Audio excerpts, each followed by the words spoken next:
Shalom Bapak Ibu, saudara kasih dalam Tuhan, haleluya. Kita bersyukur kita sudah melewati pertengahan minggu. Hari ini hari Kamis 4 Juni 2026. Kita bersyukur tentunya untuk pemeliharaan Tuhan dalam hidup kita hari demi hari.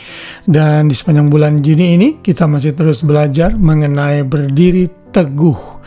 Sebagai orang Kristen, kita harus tetap berdiri kuat di dalam Tuhan, dan ini adalah salah satu bukti kedewasaan kita dalam mengiring Tuhan tentunya. Dan beberapa hari yang lalu, kita sudah belajar bahwa Tuhan Tritunggal, yaitu Bapa, Tuhan Yesus, dan Roh Kudus berperan aktif dalam memberikan kita kekuatan sehingga kita bisa menjadi jemaat, menjadi pribadi yang berdiri teguh kuat di dalam hidup kita. Dan hari ini kita belajar dengan judul berdiri teguh dalam iman.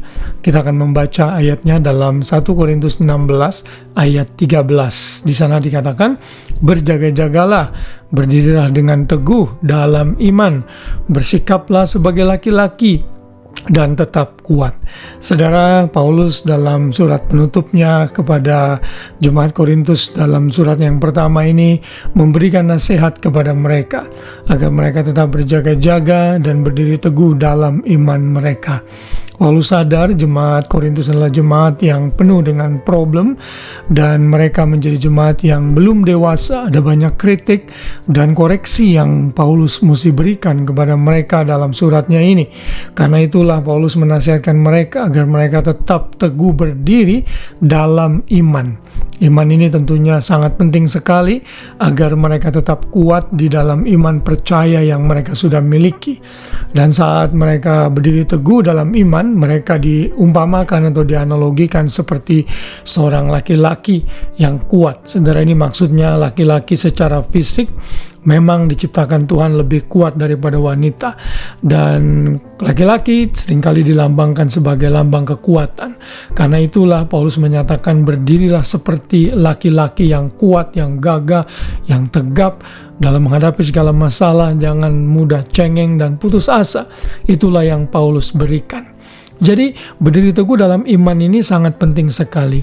Iman di dalam Alkitab itu ada 3 macam, yaitu iman historis, artinya percaya kepada sejarah yang terjadi mengenai Tuhan Yesus misalnya, lalu percaya saudara, iman ini tidak menyelamatkan.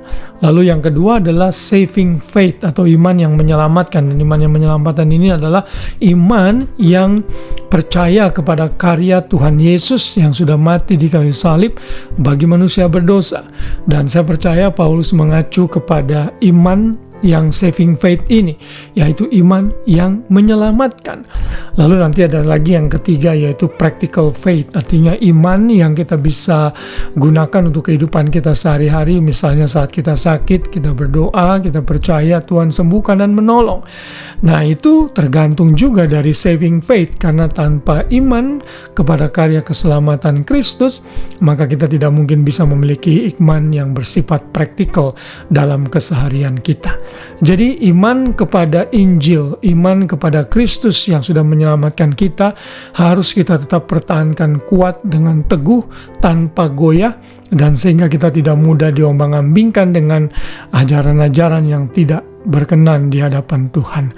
Di dalam 2 Korintus 1 ayat 24, Paulus juga menulis, bukan karena kami mau memerintahkan apa yang kamu harus percayai, karena kamu berdiri teguh dalam imanmu. Sebaliknya kami mau turut bekerja untuk sukacitamu. Paulus memuji bahwa kepada jemaat Korintus yang semakin berdiri teguh dalam iman mereka. Paulus juga menulis dalam Filipi 1 ayat 27, hanya hendaklah hidupmu berpadanan dengan Injil Kristus, supaya apabila aku datang aku melihat, dan apabila aku tidak datang aku mendengar, bahwa kamu teguh berdiri dalam satu roh dan sehati sejiwa berjuang untuk iman yang timbul dari berita Injil. Jadi jelas sekali iman yang dimaksudkan dalam berdiri teguh dalam yang tadi kita sudah baca dalam 1 Korintus 16 ayat 13 itu mengacu kepada saving faith, iman yang kita sudah percaya dalam Injil yang sudah menyelamatkan semua orang yang percaya kepadanya. Dan ayat yang lain juga menyatakan dalam 1 Timotius 6 ayat 21. Karena ada beberapa orang yang mengajarkan dan dengan demikian telah menyimpang dari iman, kasih karunia menyertai kamu. Ternyata di Efesus, di mana Timotius menggembalakan, banyak orang yang mengajarkan ajaran sesat sehingga menyelewengkan iman percaya mereka. Mereka percaya kepada dongeng-dongeng, tahayul, dan berbagai macam ritual serta legalisme yang membelenggu mereka. Dan Paulus ingatkan mereka, ajarkan mereka untuk kembali kepada iman yang mereka sudah miliki. Jadi sebagai anak-anak Tuhan, kita semua harus memiliki iman yang kuat, iman yang teguh di dalam berita Injil kasih karunia yang sudah menyelamatkan kita. Saat iman kita kuat, maka hal-hal yang lain pun kita akan bisa tetap kuat menanggungnya. Karena ini adalah hal dasar yang perlu kita miliki untuk berdiri teguh di dalam Tuhan. Kiranya renungan ini kembali mengingatkan kita untuk menjadi pribadi yang berdiri teguh, dan itu dimulai saat iman kita kokoh berdiri di dalam Kristus yang sudah menyelamatkan kita. Puji Tuhan, selamat malam dan selamat beristirahat. Biar kasih Kristus menaungi kita semua. Shalom.